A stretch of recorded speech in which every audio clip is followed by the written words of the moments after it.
Hey folks, everything new under the sun. A little bit of an update on the bridge. There are lots of people speculating about whether it's cyber attack, intentional, some sort of false flag, Black Swan. Maybe not so much false flag, but uh, an event that would be very convenient for Russia. If U.S. is um, involved in hitting inside Russia and certainly helping Ukraine, it would make 100% sense that Russia would also be looking for um, asymmetrical ways that include plausible deniability to attack the U.S., to maybe get them off course. Now, the leaders, the intelligence agencies, the governments of both these countries, they know exactly what's going on. They know what cyber attacks, what incidents are likely related to foreign interference, and what are maybe just domestic and accidents. This one, this one's significant, and of course, you don't see ships running into bridges all the time. And honestly, at this point in World War III, I think you need to. It used to be that you had to kind of think of the simplest explanation for an incident, and that was the likely answer instead of going conspiratorial, instead of going to whatever the latest thing is, the tinfoil hat thing.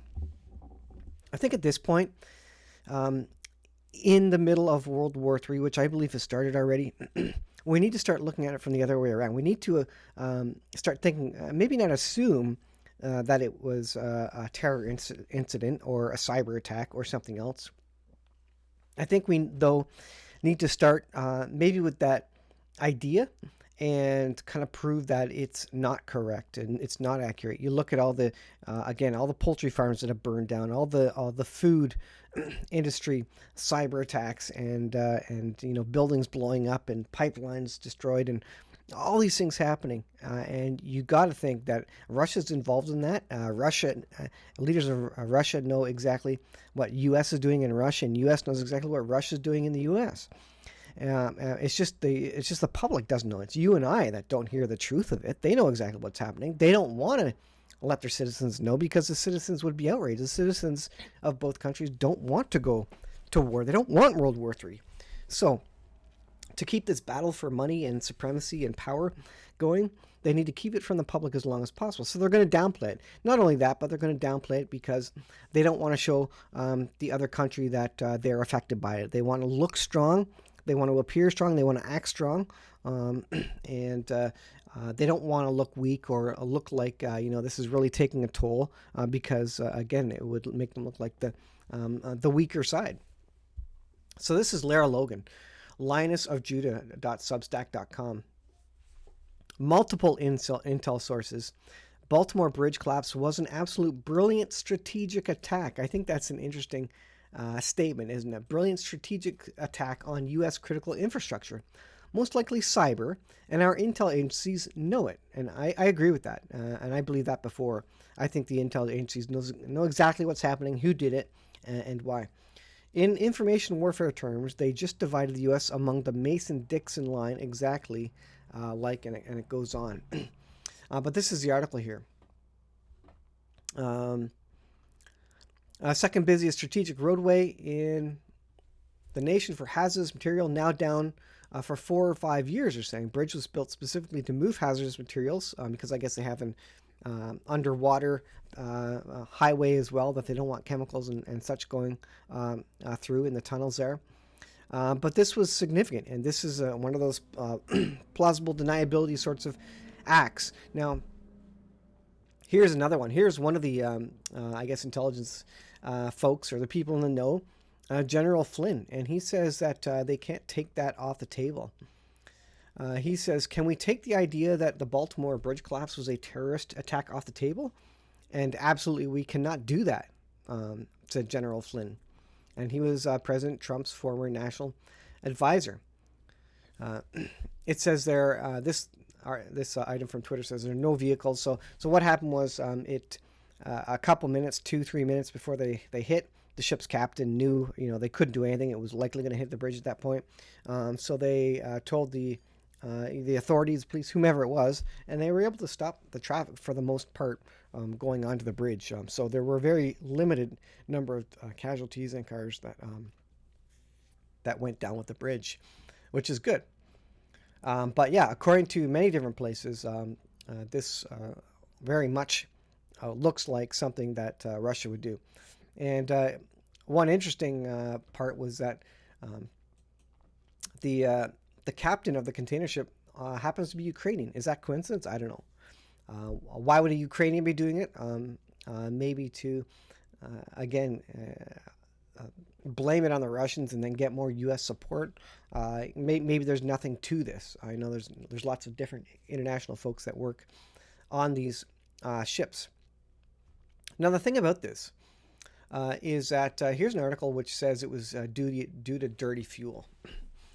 But the thing about this is that these ships have multiple engines. They have multiple backup systems and generators. In the video, you saw the lights go on and off for a couple times. They apparently had power issues, but they have backups of backups. These are ships which literally go across the oceans, and they're going to have systems on built in to the ship, backups of backups of backups, because they don't want to get into the middle of the ocean and have one of their diesel engines fail and have no propulsion.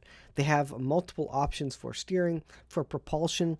Apparently, the backup generators provide some ability to steer even when the main engines are not on.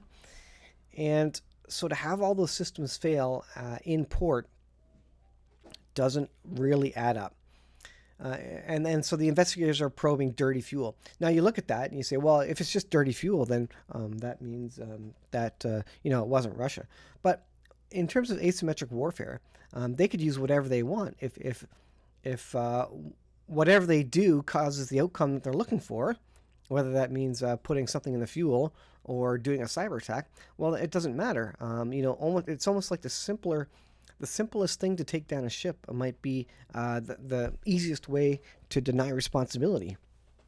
So if you put some debris in the fuel that's going to cause the engines to blow up, whatever it may be, water or whatever, then maybe that's something a terrorist could do or a foreign entity could do.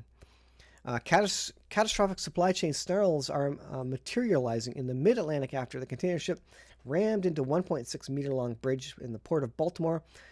Now, there were comments that there was another bridge that was being closed down for safety reasons as well. I don't think that took off anywhere. I saw that was kind of news out there.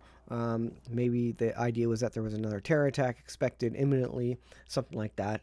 But this does comment that the ship lost power and that the lights flickered. But again, they're going to have multiple engines. So did all the generators, the steering generators and the main thrust, motors, engines, did they fail? There'd probably be at least two massive diesel engines. Did both fail because of bad fuel? They have fuel filters on.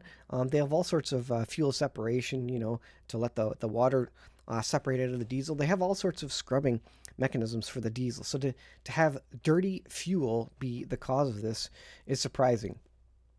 And would that dirty fuel also be getting into the generators? Would there be separate tanks? Maybe there's not. I don't know what's on ships, but it doesn't add up.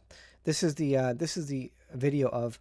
You can see the lights going on and off. Watch the ship, and you'll see power loss. All the lights on the ship will go off.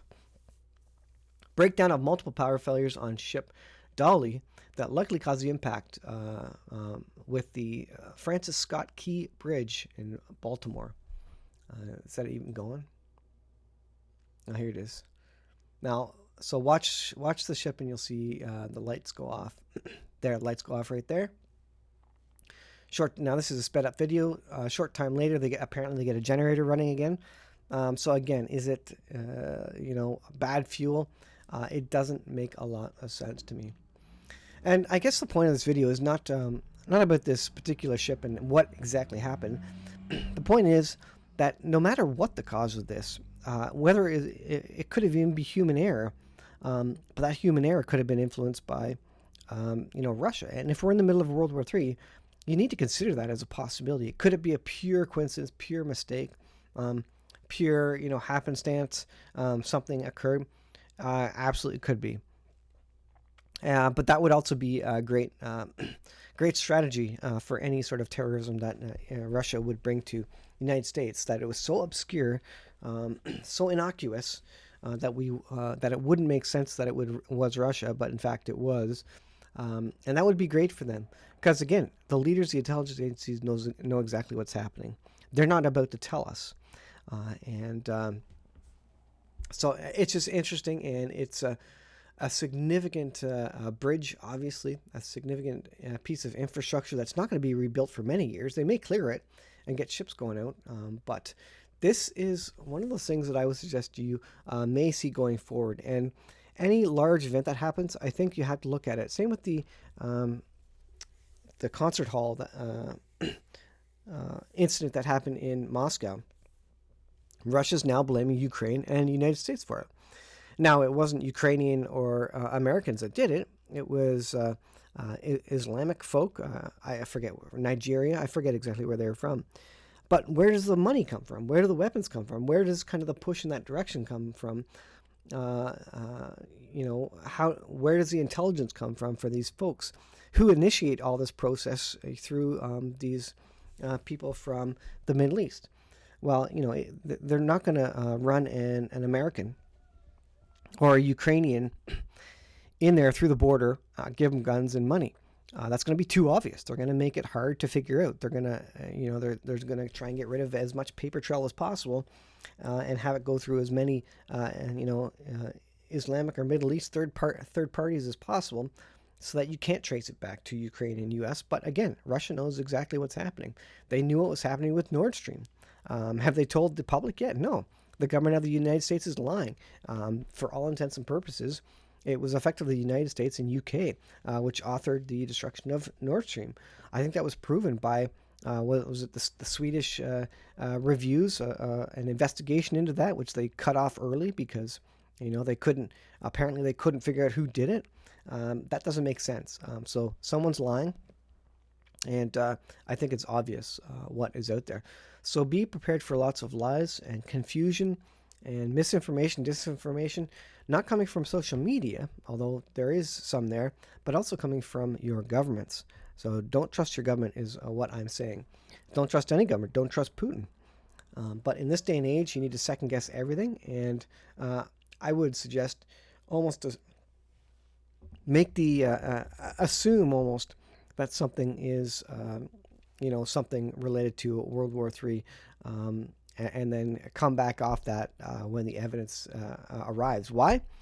Not because you're going to do anything overt with that, but you're going to take it into account. You're going to put it in your mind, in the back of your mind for the next thing that happens, and just get ready for it. We need to be aware that these things are happening, and these could very well be signs that World War III is approaching our shores, our borders, and you need to not just put your head in the sand and be ignorant of it. You need to be aware of it so that you're ready for it when the rest of civilization, the rest of the citizens of the country figure it out, because they're going to go berserk. So you need to get ahead of that. I'll leave there, guys. Thanks for watching. We'll see you in the next video.